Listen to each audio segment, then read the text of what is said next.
So let's have a quick look how this solution, a sample solution, could look like. I get a symbol name and I have a new function, get symbol index or throw, which is up here. It's basically get symbol index and requires that the index is bigger than 0.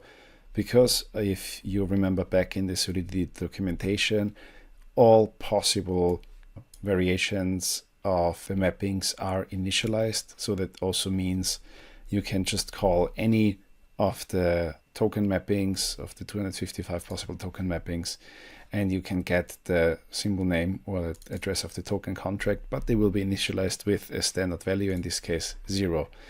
So I have a new function, get symbol index or throw, which just makes sure that the symbol name, the index, is not 0 and there was actually an index found.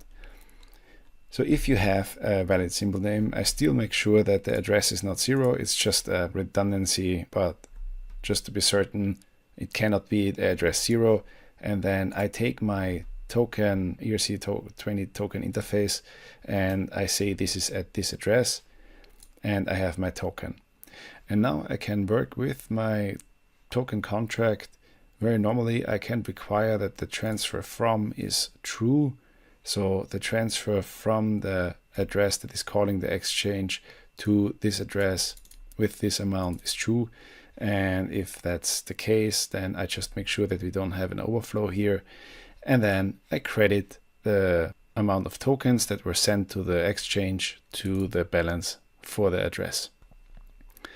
Withdrawal token works exactly in the other direction.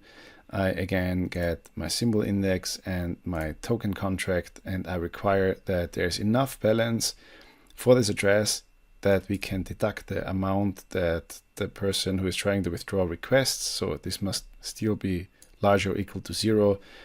Then a little overflow check here, just making sure that the future balance will be smaller or equal than the current balance. If we are trying to deduct something, then we actually deduct it. And we require that the transfer function of the token contract returns us a true. The getBalance function is a constant function, and it basically tells you the balance for the address of the message sender for this token index.